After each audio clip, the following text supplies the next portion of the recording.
Hey everybody, I didn't plan to be in this video, but I'm just sharing with you how easy it is to can hamburger meat. And it'd be a similar procedure to do, beef chunks, roast beef chunks, or chicken, stuff like that. So anyway, I'm showing you this. This is not in any way, and I say this in the video a couple of times, this is not an instructional video. This is just me sharing the procedure to do it. And I named several people, and if I can remember, I'll put them down below, some of my favorite ladies that I've been learning from. I still do things my way, but I follow the regular USDA procedure for whatever I'm canning. So anyway, I just hopped out in here just to tell y'all that. So I might repeat myself a little bit in the video because I did not plan to be in the video at all. So that's why. Okay. Hey y'all. Can some of y'all guess what I'm doing? Yep. Got my Presto canner out. My jars are hot. Just pulled them out of the sanitizing them. I am canning hamburger meat. I am just simply showing y'all how I do it. You know, a while back I made that video telling y'all, I don't consider myself a prepper at all. But I'm not stupid. I can see things that are going on. So I told y'all last couple of years, I don't feel like I'm an expert. There's too many wonderful women on YouTube.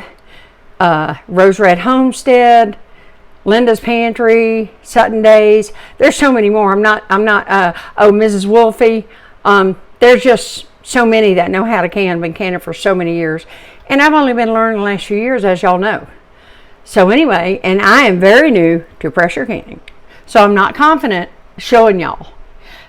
Like I said, there's too many videos. Just look up canning hamburger meat. I love RoseRed Homestead. The only difference is I do not add salt or onion or anything to my meat. I've got a little bit, there's always a little bit of salt, and this is just better than bouillon. And I just use this to top it off. And let me show you over here. Over here, got 15 pounds meat. It took a while. I browned it. I didn't brown it like if I'm cooking something like all the way through. I cooked it only until all the pink was gone. I made sure there were no huge chunks or anything like that. And this meat is amazing, y'all. I can't even tell you. And it makes things so fast. Hamburger soup, chili, especially skillet suppers, makes them so fast. But yeah, y'all, things are going on around here. And I'm telling y'all, please, y'all know I am not a spring chicken. And I'm just now been teaching myself last few years. Started out hot water bath canning. And now I've been pressure canning. And as I get better, I might be confident enough to actually make a video with it. So I'll tell you what I do, but don't just go by my directions because I'm not an expert. I'm definitely a, quote, layperson. I've got some other videos for y'all easy. I'm still having to take it easy. This is going to really wipe me out for this day. But I just want to let y'all know I love y'all. And I want you to see I'm not just sitting on my butt when I'm not filming videos.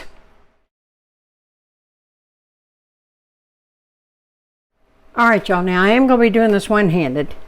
And I'm making extra broth. Okay, now, as y'all can see, I've filled, now I've got 16 pints because I always put a couple in case there's a crack when I'm looking over my jars or whatever like that. And I missed one. I always have several extras in case I need them. But my pressure canner here, it's a 23 quart Presto, and it holds 16 pints. So that's what I have here, and it actually worked out just right. And then I want to show you, hold on, I'm trying to zoom in, I'm trying to look through the camera, but I gotta look at the jar, so sorry about if this is bad camera work. So anyway, and I just fill them up. I got about 1 inch headspace. I'm gonna go through and debubble them. I'll do one more and show you. I just fill this up with broth. I top it up for 1 inch headspace, which on the pint jars is this bottom right here. I have learned that much. So yeah, I just want to show y'all that real quick. That's the next step. And then I'll show you about the lids and putting them in. Again, I just apologize ahead of time for the shoddy camera work, okay? All right, so you see I filled them up. I've got my broth in all of them. And I've got 15 because I had one that I've done already. Here, I'll show you. This is one I did, I don't know, around November, I think. And look how beautiful. The fat comes to the top. This stuff is amazing, y'all. It is so amazing. I'm telling you, one of the smartest things you're going to be able to do is learn to can. Learn to do water bath canning, then pressure canning. It is not scary. I was terrified of it, which is, I think I told y'all in another video, my mother knew a lady when she was younger. She had one of the old school ones, just probably in the 50s, you know, and she blew up part of her arm. The pressure canner blew apart and did that. But anyway, and that's what always scared my mother. So I have been learning just like y'all learn. And I'm a YouTuber, I'm a creator, but I'm also a watcher just like y'all are. I have my favorite subscriptions and everything else. So I just want to show y'all that. So this is going to turn into that. And then we'll check our seal and everything else. So right now I'm going to show you the next step. And again, I'm not showing y'all step by step. I am showing you what I do, but I'm not trying to teach you to do this. This is not a teaching video. This is just a demonstration of what I do. This is called debubbling. This is a debubbling tool. This end you just kind of use to run around and just, you know, get any air bubbles out. You go around like that and check. I mean, of course, I'm doing this through the phone, so I'm going to redo this off camera. And then this handy part, you know, depending on what you're canning, you know, you measure it for headspace. But I happen to know, I've done this so many times now, the bottom of this is 1 inch, which is what I need. All right, well, let me finish doing this, and then I'll show you before I put the lid on the canner. I'll show you. Sometimes one's a hair full, so just always take a spoon and just move it over to one that can use a little more. Okay, that's all. That's all you do. No big deal. You're always just double checking everything. And then I'll show you, before I put them in the canner, I'm going to show you how I wipe the rims. All right. Again, I hate to tell you, but I've got to say the famous words, we'll be back. Now, I'm going to mention here, and this is hard to do because I can't look through the camera for this, but I had a little bit of beef broth residue here, and I still had some hot water.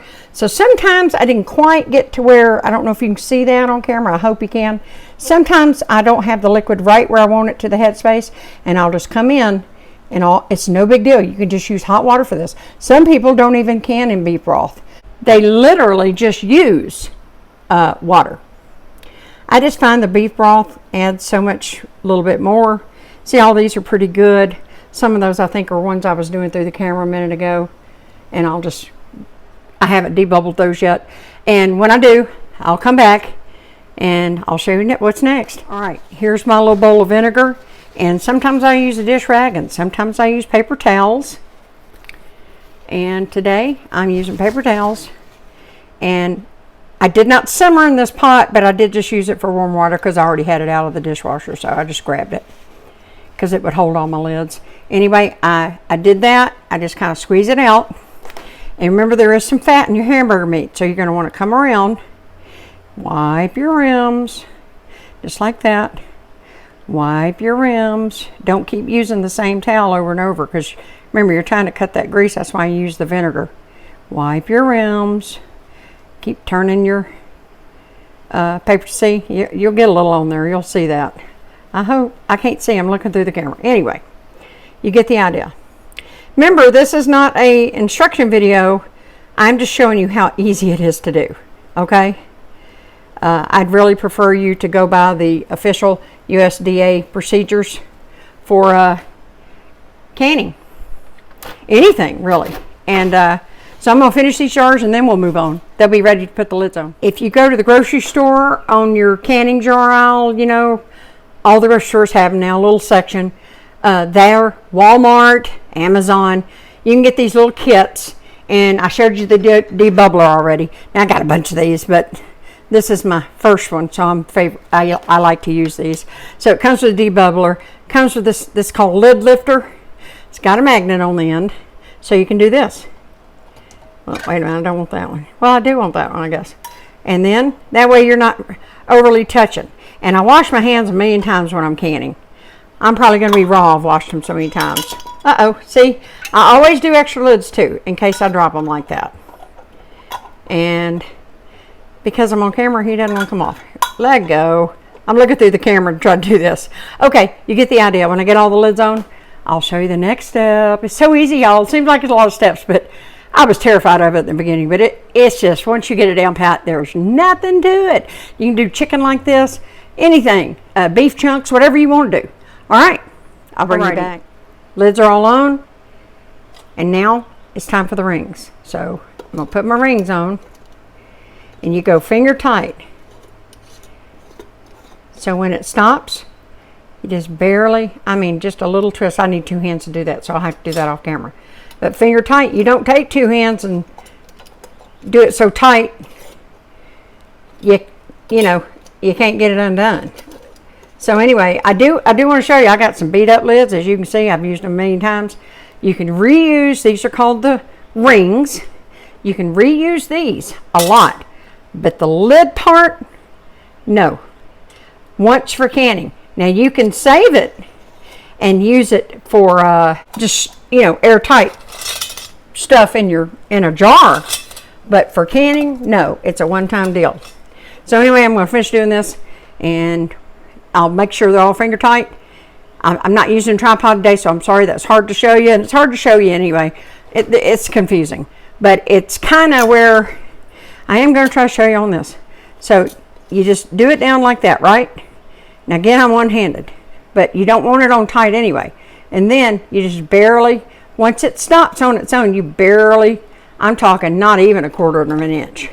Here, I'll try to show you again on here. So you just go where it stops, and then you just go a little tighter, just a little bit. Not like a two-handed twisting its head off, okay? All right, let me finish these. I'll come right back. Okay, got all the lids on now. Now, I've got 15 jars. I may have said this already. I don't know if I did. I'll edit it out, one of them. I've got 15 jars because I pulled one out to go with the other can to use for supper tonight. We're having skillet supper.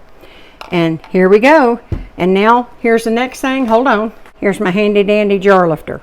I have arthritis, so I have one of these. Some of them you just have to physically release, but this has a spring on it, which helps me immensely, because that is a hard movement for me to do meticulously. And this is hot, so I'm not going to do them all, because you see how hot that is. If I make one wrong move, I'm going to scald my forearm. So let me get them in. So anyway, what I was going to tell you is I have the 15, right? So I'm going to do 8 on the bottom, 7 on top. All right, and I'll show you that. All right, let me get the bottom rack filled, and then I'll show you the next. All right, there's 8 in.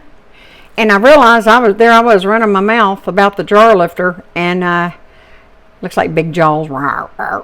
Anyway, mine is spring loaded like that, so I don't have to keep making that motion myself like that so much. It kind of is on auto. So the next move is I have another rack. So here's the 8 jars. Lay this on top, and then I'll go in and I'll put these in like this. Alrighty, you're all in. I got to put the lid on, and I can't do that holding the camera, so let me do that and I'll be right back. Alrighty, I locked the lid on, and what I'm going to do right now is I've got my fire on, and what I'm going to do is I've got it on. That water's all going to get hot, and I'm waiting to look for a thorough vent of steam, not just poop, poop, poop like that. I mean like psh, like that. And when I get that, we'll time it for 10 minutes. And then I'll put the weight on. This is the weight. I'm not confident enough to switch to the jiggler that everybody loves so much. But anyway, then I'll go by this gauge. I know the ones that have canned forever don't go by this, but I'm still new. And for me, I'm going to have to go 11 pounds of pressure. But it's been a heck of a time learning how to regulate that. That's still been my deal, my learning curve, which again shows that I'm not confident enough to actually be showing you this step by step. I'm showing you step by step, but I'm not encouraging you to follow my video to do it. All right, but I am showing you how simple it is. And this meat is amazing. It is amazing. I'm not kidding. All right. When this starts going, psh, you'll see what I'm talking about. I'll bring you back. I hope you can see that. I think you can. Looks like you can.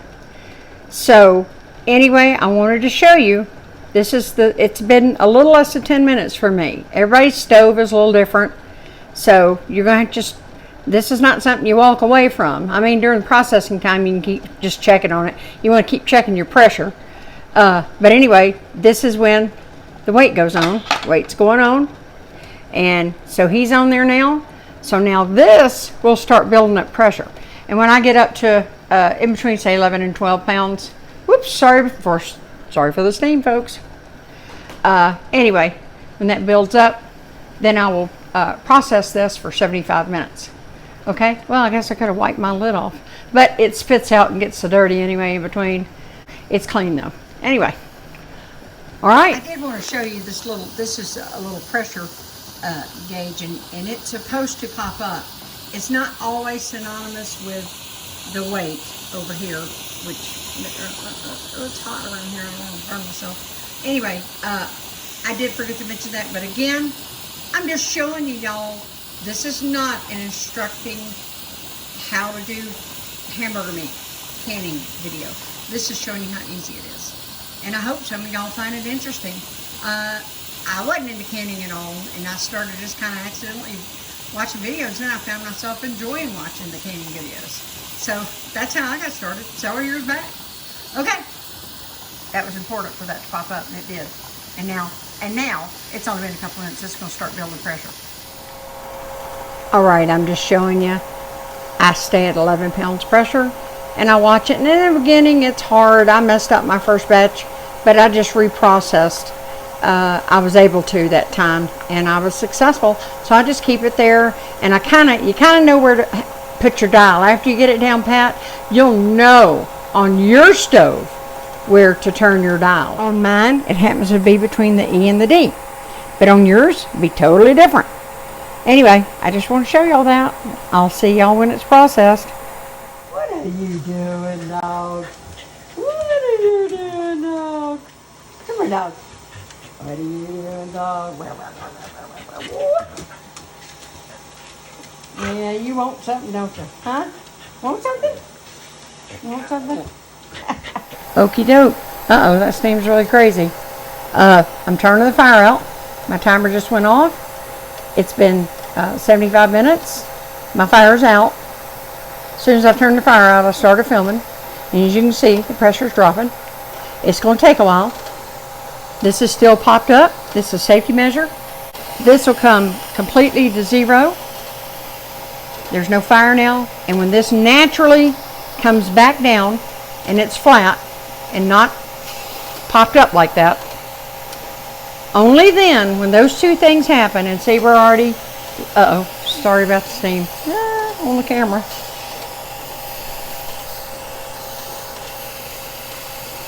That's a little better. Anyway, only then will I remove this weight. I will move this weight out, facing away from me. And when I take the lid off, I'll do the same thing. So anyway, this is going to just cool down naturally. You can see we're losing pressure pretty quick. That's good. But only when this is a release, and when this naturally, never put it down yourself, and never open it until those two things have happened. And you should be good if you do that. I'm going to let it settle down. No fire under it. It's just releasing slowly. As you can see, we're down to zero. And our good little friend, the safety gauge, has naturally gone down. So now I'm going to take this off. I'm doing it through the camera, so I got to be careful here. It's hot, so I'm putting it over there to cool down. And I'm going to wait a minute. I'm going to wait about 5 minutes with everything kind of off. And then I'll come back and I'll take the lid off and I'll show you the beautiful hamburger meat. Okie dokie, I just took the lid off. It took me 2 hands to get the lid off, of course. And I opened it away from me because that is blazing hot still. And I wanted to show this action. Isn't that neat? How it's still cooling down. It's bubbling on the inside, still cooking in there. Pretty neat. And I'm just going to leave this alone now. I'm going to let it just naturally cool with the lid on. All right, y'all. It's been a long day. I was going to wait a couple hours, but I am so exhausted. I've been doing all kinds of stuff. Sauteing vegetables, and I did bell peppers, onions. I've got a couple little things coming up I'm working on too. Anyway, look, these are still bubbling. But what's going to happen now is I'm going to take them out. Just look at that. Bubble, bubble. Toil and trouble. Okay, so I'm going to just take them all out. We're going to get the last shot. You can see all 15 of them purty. So you don't have to watch me do this. I'll be back in a flash. Alrighty, guys. There they are. My beautimous 15 pints of hamburger meat. Ready for anything and everything. That's going to make a lot of good meals for us. Now I'm leaving the rings on for now. I have heard a couple of them popping. Some of them have popped when I wasn't in here. And they seem to be on good, but there's no way I'm going to know that. I'm going to leave these sitting here for, I don't know, 14 to 24 hours, something like that. Definitely overnight. And probably till after lunch tomorrow, because I got so much to do tomorrow. But anyway, y'all, if I can do it, you can do it. I'll show y'all how I do chicken. I do beef chunks. I do all kinds of stuff, y'all. But I just want to share that with y'all. I'm so excited about it. Don't wait till you're older like me. Learn to do this. Trust me, I was never interested in the least. I regret all the years that I didn't do it now. If I had only known. I know this was long, and I know I'm not I did tell you exactly what I'm doing, but I'm telling you for the last time, this is not me giving you instructions on how to do this. This was just simply showing how easy it is. Takes a little time, a little practice, but more worth it than you can imagine. This is shelf-stable meat. It will be on my pantry, and it will be amazing. And it's good for at least 18 months. Mine never lasts that long, but still, that's good to know. Okay, everybody, this is the next day, and I'm just simply showing you, I'm giving all my jars a nice little scrub down. I have removed the rings. Sometimes a little bit can siphon off through the canning process, and you know your jars will be greasy. You always want to wash your jars off. And look at that. Look how pretty. Look at that. Isn't that amazing? The little bit of fat that is in there. You can see it's not all the way across the top. You can see right there that's all meat in there, but there is a little bitty circle of fat in there, and that's okay. I'll probably use it in whatever I cook for some extra added flavor. Anyway, these came out perfect, and I'm going to move them back over to a clean dish towel, and then they'll, then I'll just let them air dry or whatever. But I have taken the rings off, and they are going to be washed in soapy water.